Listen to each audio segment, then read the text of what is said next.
Hello बच्चों, good afternoon to you all. आज हम पढ़ेंगे बेटा बायोलॉजी के कुछ टॉपिक्स जो इम्पोर्टेंट है। ठीक है, उनके हमारे पास कुछ कंप्रेस फॉर्म में बेटे नोट्स है।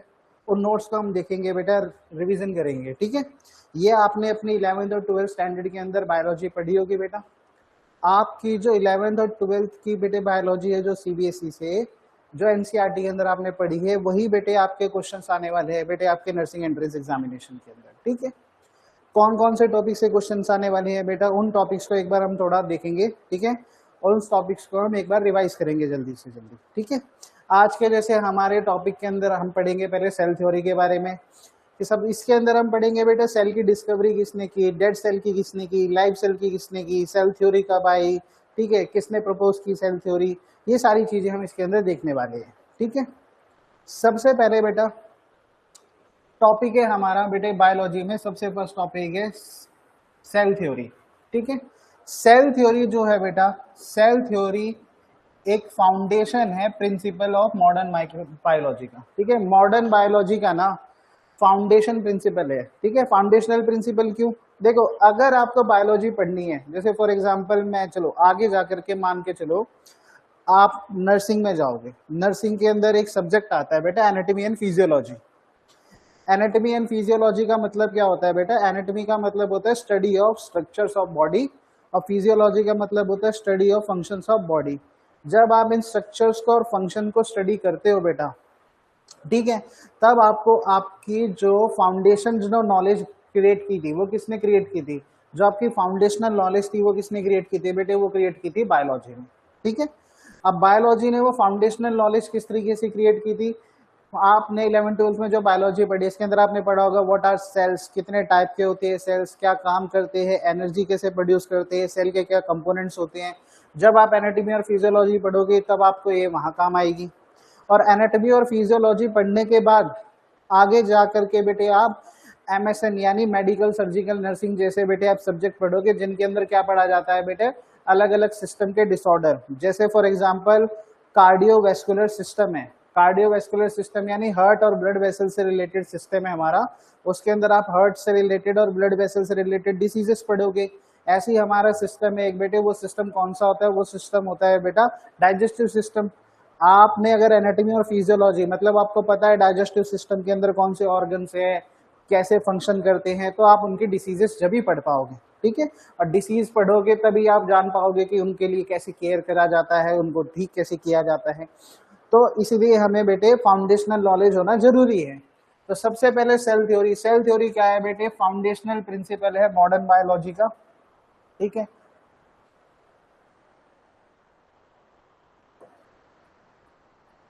नेक्स्ट ये हमें एक्सप्लेन करता है basic structural and functional unit of all living organism. इससे पढ़ करके हमें क्या पता चलता है बेटे?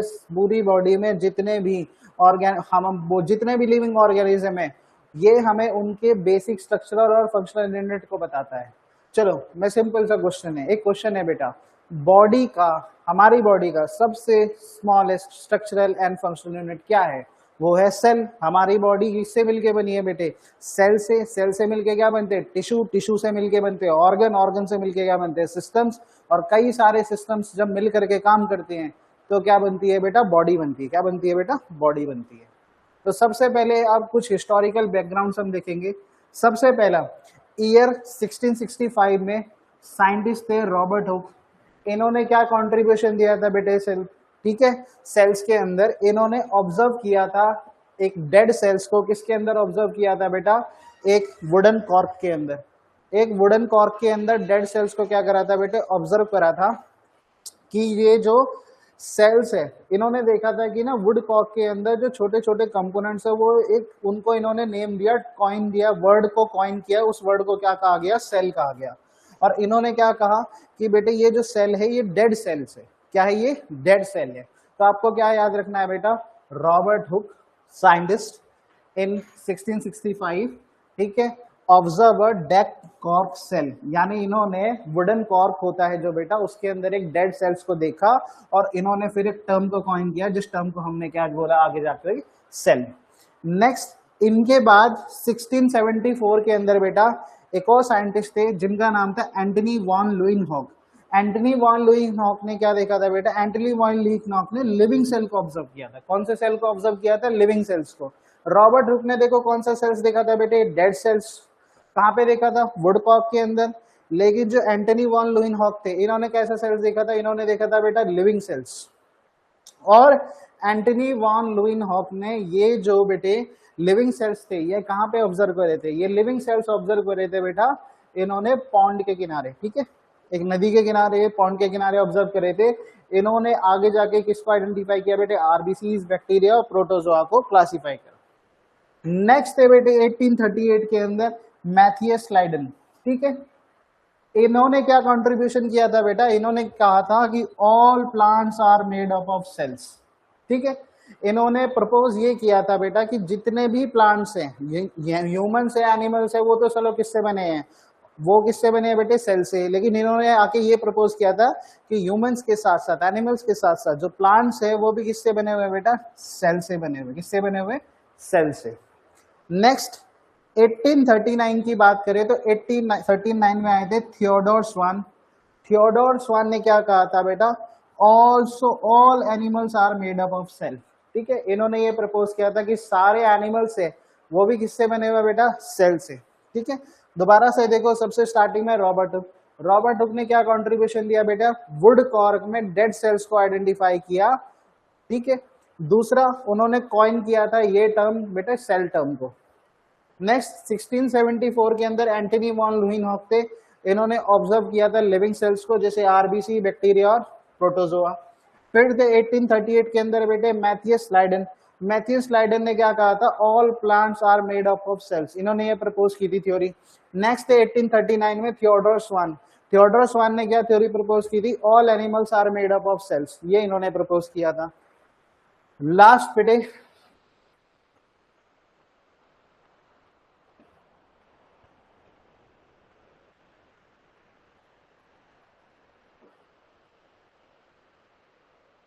नेक्स्ट है बेटे 1855। 1855 में कौन थे बेटे, साइंटिस्ट रोडोल्फ वर्चो। रोडोल्फ वर्चो ने क्या कहा था बेटा, ओमनिस सेलुला ए सेलुला। इसका मतलब था कि जितने भी सेल्स है ना बेटा, वो नए नहीं बनते, ठीक है, एकदम से नहीं सेल प्रकट हो जाते। जितने भी सेल्स है वो अराइज करते हैं, cells arise from the pre existing cells. जो भी सेल्स है वो पहले से जो प्री एग्जिस्टिंग सेल्स है उन्हीं से वो सेल्स आते हैं बेटा। कोई भी सेल्स एकदम से नया नहीं बन जाता, जो भी सेल्स है बेटा जो पहले से एग्जिस्ट करते हैं सेल्स, उन्हीं से आते हैं।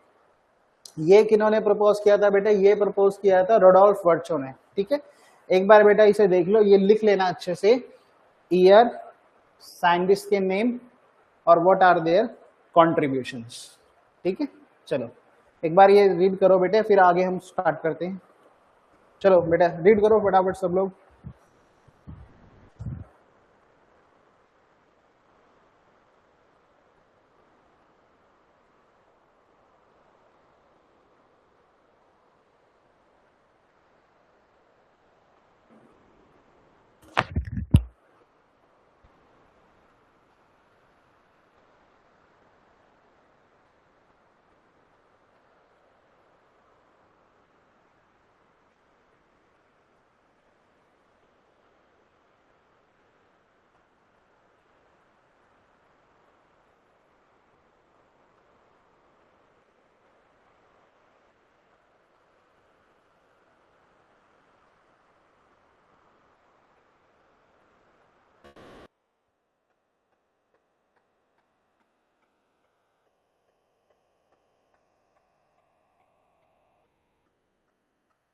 ठीक है बेटा, नेक्स्ट टॉपिक है सेल थ्योरी के अंदर 3 पोस्टुलेट्स। क्या है बेटा, 3 पोस्टुलेट्स, ठीक है। तो बेटे ये तीनों के तीनों पोस्टुलेट्स आपको याद रखने हैं बेटे, एग्जाम में पूछे जा सकते हैं, ठीक है। ये तीनों पोस्टुलेट्स याद रखते हैं और इन्हें वर्चो ने मॉडिफाई किया था, ठीक है। सबसे पहले कौन सा पोस्टुलेट है बेटे, पोस्टुलेट नंबर 1, जितने भी लिविंग ऑर्गेनिज्म है, all living organism are composed of cell and cell products. इन्होंने सीधा सीधा क्या कहा बेटा कि जितने भी लिविंग ऑर्गेनिज्म हैं, ठीक है, all living organism are composed of cells. ये सारे लिविंग ऑर्गेनिज्म किससे कंपोज्ड है बेटा, सेल से और सेल के प्रोडक्ट से, ठीक है। सेल से मिलके बने हैं या फिर सेल के प्रोडक्ट से मिलके बने हैं। पोस्टुलेट नंबर 2, जितने भी सेल है, जो cell is the basic unit of structure, ठीक है, जो सेल है वो बेसिक यूनिट है किसका बेटे, structural and function of life, ठीक है, यानी कि सबसे छोटी इकाई अगर मैं बोलूं स्मॉलेस्ट यूनिट स्ट्रक्चर और फंक्शन की कौन है बेटा, सेल है। नेक्स्ट है बेटा postulate number 3, all cells arise from pre existing cells. ये रोडोल्फ वर्चो ने यहाँ पे पढ़ा था हमने, रोडोल्फ वर्चो ने क्या कहा था, ओमनिस सेलुला ई सेलुलर, यानी cells arise from pre existing cells, यानी जितने भी सेल्स हैं वो सारे अराइज करते हैं कहां से, प्री एग्जिस्टिंग सेल से। वर्चो ने कहा था ये 1855 में बायोजेनेसिस के अंदर, ठीक है। चलो ये बेटा 3 पोस्टुलेट है सेल थ्योरी के अंदर, ये तीनों पोस्टुलेट याद रखने हैं बेटे, एग्जाम में पूछे जा सकते हैं। Postulate number 1, all living organism are composed of cell and cell products, ठीक है, जो सेल है वो बेसिक यूनिट है बेटा किसका, स्ट्रक्चर और फंक्शन ऑफ लाइफ का। पोस्टुलेट नंबर 3, जितने भी सेल्स अराइज होते हैं वो पहले से एग्जिस्ट हुए, यानी प्री एग्जिस्टिंग सेल से ही क्या होते हैं बेटे, बनते हैं। ठीक है बेटा, इसे एक बार रीड करो। नेक्स्ट हम देखेंगे इसके कुछ एक्सेप्शंस। नेक्स्ट है बेटा exceptions to the cell theory. चलो ये रीड करो, फिर हम लोग बेटे पोस्टुलेट्स को देखो, फिर हम लोग अगला पढ़ते हैं exceptions to the cell theory की सेल्स थ्योरी में क्या क्या एक्सेप्शंस हैं।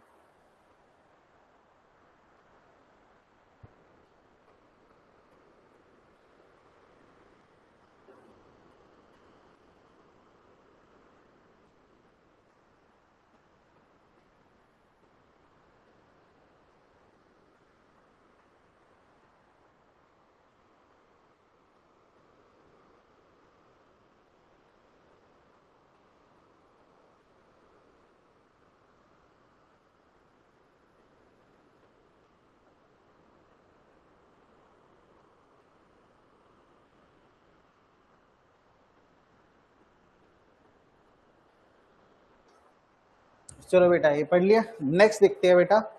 नेक्स्ट क्या लिखा है, नेक्स्ट लिखा है बेटे exceptions to the cell theory की सेल थ्योरी के क्या एक्सेप्शंस है। सबसे पहले किसके बारे में बताया बेटा, वायरस, ठीक है, कि सेल थ्योरी किन चीजों को बेटे अच्छे तरीके से एक्सप्लेन नहीं कर पाती, वो है exceptions to the cell theory, ठीक है। सबसे पहले वायरसेस, जो वायरसेस है ना बेटा, जैसे बैक्टीरिया भी एक तरीके का सेल है, आगे पढ़ोगे जाकर के, बैक्टीरिया भी सेल है, फंगाई भी सेल से बना हुआ है, लेकिन जो वायरस है बेटा, virus are not made up of cells, virus cellular component से नहीं बना, virus are not made up of cells, they are acellular. Virus कैसे होते हैं बेटा, acellular, absence of cellular components, ये नॉन सेल्यूलर एंटिटीज है। कैसी एंटिटीज है, non cellular. They are considered at the border of living and non living. ये किसके बॉर्डर पे कंसिडर होती है बेटा, लिविंग और नॉन लिविंग के बॉर्डर पे। ना तो आप इनको लिविंग कह सकते हो अच्छे तरीके से, ना ही इन्हें नॉन लिविंग कह सकते हो। तो इसका मतलब क्या है बेटा, जो ये सेल थ्योरी है वो वायरस को अच्छे से एक्सप्लेन नहीं कर सकती है भाई, ये वायरस के, ये सेल थ्योरी का एक एक्सेप्शन है। दूसरा एक्सेप्शन है बेटा फर्स्ट सेल। देखो पोस्टुलेट्स के हमने अंदर एक तीसरा पॉइंट पढ़ा था, वो थर्ड पॉइंट क्या था बेटा, थर्ड पॉइंट ये बता रहा था कि जितने भी सेल्स है वो प्री एग्जिस्टिंग सेल से आते हैं, यानी पहले से जो सेल्स एग्जिस्ट करते थे उन्हीं सेल से आते हैं। लेकिन जो सबसे पहला सेल आया होगा बेटे अर्थ पर, उसको ये थ्योरी एक्सप्लेन नहीं कर पाती है बेटा। The origin of the first cell on earth cannot be explained by the cell theory, कि इसे सेल थ्योरी नहीं बता पाती कि जो अर्थ पे सबसे पहला सेल आया था उसे, ठीक है। तो ये थे बेटे कुछ हमारे एक्सेप्शंस, ठीक है। एक्सेप्शंस के बाद क्या आता है बेटा, सेल्स का क्लासिफिकेशन, ठीक है, सेल्स कितने टाइप के हैं और उनकी क्या क्या कैरेक्टरिस्टिक्स हैं, ठीक है। सबसे पहले टॉपिक है बेटा cell as a unit of life. क्या है बेटा, cell as a unit of life. अब देखो बेटा ये यहाँ पे बेटे क्लासिफिकेशन बना हुआ है cell as a unit of life के अंदर, टाइप ऑफ सेल्स। सेल्स कितने टाइप के हैं बेटे, 2 टाइप के, यूकैरियोटिक और प्रोकैरियोटिक, यूकैरियोटिक एंड प्रोकैरियोटिक। बेटे एक बात याद रखना, याद रखने के लिए, जो यूकैरियोटिक सेल है ना, आप इसको एडवांस्ड सेल कह सकते हो, एडवांस्ड सेल, ठीक है। जबकि जो प्रोकैरियोटिक सेल है वो लेस एडवांस सेल है, ठीक है। यूकैरियोटिक सेल का मैं एग्जांपल दो तो यूकैरियोटिक सेल से बेटा कौन है बेटे, हमारे ह्यूमन सेल्स, ठीक है, इससे बनी है, प्लांट्स में प्रेजेंट है। लेकिन जो प्रोकैरियोटिक सेल्स है बेटा वो क्या है, bacteria. For example prokaryotic cells का एग्जांपल है बेटा बैक्टीरिया। तो एडवांस का मतलब मैंने क्या बोला है बेटा, उस सेल्स के अंदर प्रॉपर अच्छे तरीके से सेल्यूलर डिफाइंड बाउंड्री होगी, न्यूक्लियर मेम्ब्रेन होगी, न्यूक्लियस प्रॉपर्ली डिफाइन होगा और इसके अंदर नहीं होगा, ठीक है। चलो देखते हैं क्या क्या कैरेक्टरिस्टिक्स हैं। तो सबसे पहले सेल्स बेटे दो टाइप के, कौन कौन से, प्रोकैरियोटिक और यूकैरियोटिक। सबसे पहले इधर लिखे हैं फीचर्स, फीचर्स यानी कि क्या क्या डिफरेंस है, क्या क्या कैरेक्टरिस्टिक्स है। सबसे पहला फीचर क्या है बेटा, सबसे पहला फीचर है न्यूक्लियस। क्या है, न्यूक्लियस। जो प्रोकैरियोटिक सेल्स है इसके अंदर न्यूक्लियस क्या होता है बेटा, एब्सेंट होता है। क्या होता है बेटा, एब्सेंट होता है, ठीक है, न्यूक्लियस इज एब्सेंट, ठीक है। जबकि जो यूकैरियोटिक सेल है इसके अंदर ट्रू न्यूक्लियस प्रेजेंट होता है, ठीक है। चलो एक बात तो आपने पढ़ी होगी सेल्स के अंदर, कि सेल्स के अंदर जो जेनेटिक मटेरियल होता है बेटा, क्रोमोसोम्स होते हैं, क्रोमैटिड्स होते हैं, डीएनए होता है, वो कहाँ प्रेजेंट होता है, वो प्रेजेंट होता है न्यूक्लियस के अंदर। लेकिन आपने यहां देखा कि यूकैरियोटिक सेल्स के अंदर तो क्या है, यूकैरियोटिक सेल्स के अंदर न्यूक्लियस है, ट्रू न्यूक्लियस। तो इनका तो सब लोग समझ में आता है कि इनका जो जेनेटिक मटेरियल होगा वो कहाँ पे होगा, ट्रू न्यूक्लियस के अंदर होगा। लेकिन इनका जो है बेटे जेनेटिक मटेरियल कहाँ प्रेजेंट होता है, इनका जेनेटिक मटेरियल बेटे जो सेल के अंदर साइटोप्लाज्म है उसी के अंदर बेटे इरेगुलर तरीके से क्या है बेटे स्प्रेड आउट होता है। इनके अंदर न्यूक्लियस एब्सेंट होता है बेटा, ठीक है। बस क्या प्रेजेंट होता है बेटा, जेनेटिक मटेरियल होता है और वो भी बिना न्यूक्लियस के प्रेजेंट होता है, ठीक है। नेक्स्ट, साइज की अगर हम बात करें बेटा, तो प्रोकैरियोटिक सेल्स का जो साइज होता है वो कितना होता है बेटे, 1 से 10 माइक्रोमीटर तक। कितना, 1 से 10 माइक्रोमीटर्स, काफी छोटे होते हैं बेटे प्रोकैरियोटिक सेल्स। जबकि यूकैरियोटिक सेल्स की बात करें तो इनका साइज कितना आता है बेटे, 10 से 100 माइक्रोमीटर्स। कितना बेटे, 10 से 100 माइक्रोमीटर्स आता है। Next, membrane bound organelles. जो मेम्ब्रेन बाउंड ऑर्गेनलीज है, ठीक है, यानी देखो एक सेल्स होती है बेटे, सेल के अंदर क्या प्रेजेंट होती है, सेलुलर ऑर्गेनलीज प्रेजेंट होते हैं। जैसे फॉर एग्जांपल बेटे endoplasmic reticulum, Golgi apparatus, mitochondria, ये सारे क्या है, सेलुलर ऑर्गेनलीज है। इन सेलुलर ऑर्गेनलीज के ऊपर क्या होती है बेटे, मेम्ब्रेन होती है, ठीक है, इसलिए हम इन्हें क्या कहते हैं, मेम्ब्रेन बाउंड ऑर्गेनलीज। जो कि किसमें एब्सेंट होते हैं बेटा, प्रोकैरियोटिक सेल में एब्सेंट होते हैं सेल मेम्ब्रेन बाउंड ऑर्गेनलीज। जबकि यूकैरियोटिक सेल्स में सेल मेम्ब्रेन बाउंड ऑर्गेनलीज क्या होते हैं बेटे, प्रेजेंट होते हैं। ये याद रखना बेटे, ये चीजें जो भी। एग्जाम्पल्स की बात करें तो बेटा मैंने क्या बोला था, प्रोकैरियोटिक सेल्स का एग्जाम्पल क्या होगा, प्रोकैरियोटिक सेल्स कहाँ पाए जाते हैं बेटा, प्रोकैरियोटिक सेल्स पाए जाते हैं बैक्टीरिया, और एक एग्जाम्पल दे रखा है साइनोबैक्टीरिया का, ठीक है। दूसरा अगर मैं बात करूं यूकैरियोटिक सेल्स, जिसको मैंने क्या कहा था बेटा, एडवांस सेल्स, ये कहां, इसके एग्जांपल्स क्या है बेटा, कहां पाए जाएंगे, फंगाई में, प्लांट्स में और एनिमल्स के अंदर, ये पाए जाएंगे बेटा यूकैरियोटिक सेल्स के अंदर, ठीक है। नेक्स्ट है सेल वॉल। सेल वॉल बेटे क्या है, सेल वॉल प्रेजेंट होती है बेटा किसमें, पेप्टिडोग्लाइकन के तौर पे प्रेजेंट होती है, किसके अंदर, प्रोकैरियोटिक सेल्स के अंदर। लेकिन यूकैरियोटिक सेल्स के अंदर सेल वॉल बेटे प्रेजेंट नहीं होती, ठीक है। सेल वॉल केवल और केवल यूकैरियोटिक के अंदर कौन से प्लांट किसके अंदर प्रेजेंट होती है बेटा, केवल और केवल प्लांट्स के अंदर होती है, जो किससे बनी होती है बेटा, जो बनी होती है सेल्यूलोज से, ठीक है। इधर देखो दोबारा से ये वाला पॉइंट बेटा इंपॉर्टेंट है, जो सेल वॉल है ना, प्रोकैरियोटिक सेल्स के अंदर तो सेल वॉल है, मतलब सारे जो बैक्टीरियाज है उसके पास क्या है, एक सेल मेम्ब्रेन होगी, सब सेल के ऊपर सबसे आउटर कवरिंग क्या होती है, सेल मेम्ब्रेन। उस सेल मेम्ब्रेन के ऊपर एक और कवरिंग होती है जो बेटा किससे बनी होती है, पेप्टिडोग्लाइकन से। वो सेल्स कौन से होते हैं बेटा, वो सेल्स प्रोकैरियोटिक सेल्स होती है। फॉर एग्जांपल बैक्टीरिया, बैक्टीरिया के ऊपर सेल मेम्ब्रेन के अलावा भी एक और कवरिंग होती है जिसे क्या बोलते हैं बेटा, सेल वॉल, ठीक है। मैं यहाँ बनाने की कोशिश करता हूँ। ये देखो बेटा, मान लो ये बैक्टीरिया है,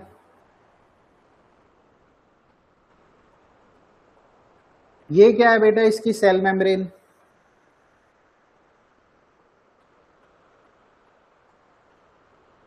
इस सेल मेम्ब्रेन के ऊपर क्या प्रेजेंट होगी बेटा, इस सेल मेम्ब्रेन के ऊपर प्रेजेंट होगी एक कवरिंग, जिसे क्या बोलोगे, सेल वॉल। क्या बोलोगे जिसे, सेल वॉल, ठीक है। तो बेटे जो प्रोकैरियोटिक सेल है, जो बैक्टीरिया खासकर इसका एग्जांपल था, उसके ऊपर सेल मेम्ब्रेन के अलावा ऊपर एक कवरिंग होती है जिसे क्या बोला जाता है, सेल वॉल। और ये जो सेल वॉल होती है किससे बनी होती है बेटा, पेप्टिडो ग्लाइकन लेयर से बनी होती है, ठीक है। जबकि अगर बात करें इसमें यूकैरियोटिक सेल्स के अंदर देखो यहाँ क्या दे रखा है, प्रेजेंट इन प्लांट्स, ठीक है। इसका मतलब क्या है, हमारी बॉडी में जो ह्यूमंस है या एनिमल्स है उनकी बॉडी के अंदर सेल मेम्ब्रेन है, बस सेल्स के ऊपर सेल वॉल नहीं है। लेकिन यूकैरियोटिक सेल्स में, खासकर कौन से यूकैरियोटिक सेल्स, प्लांट्स के अंदर बेटा क्या प्रेजेंट होती है, सेल वॉल प्रेजेंट होती है, ठीक है। प्लांट्स के अंदर क्या प्रेजेंट होती है बेटा, सेल वॉल होती है। और सेल वॉल किसके ऊपर होती है बेटा, सेल मेम्ब्रेन के ऊपर होती है। और प्लांट्स के अंदर जो सेल वॉल है वो किससे बनी हुई है बेटा, सेल्यूलोज से बनी हुई है। किससे बनी हुई है, सेल्यूलोज से। ये बात 100% याद रखना। जो बैक्टीरिया है, बैक्टीरिया के ऊपर सेल वॉल किससे बनी हुई है बेटा, बैक्टीरिया के ऊपर सेल वॉल बनी हुई है पेप्टिडोग्लाइकन से। जबकि जो प्लांट्स है उसके ऊपर सेल वॉल बनी हुई है किससे बेटा, सेल्यूलोज से, ठीक है। एग्जाम्पल दोनों, ठीक है। ये बैक्टीरिया किसका एग्जाम्पल है, प्रोकैरियोटिक का, जबकि वो एग्जाम्पल किसका है, यूकैरियोटिक का। चलो आगे चलते हैं बेटा। एक बार ये अच्छे से देख लो बेटा, लिखना है कुछ तो इसमें नोट डाउन कर लो, ठीक है।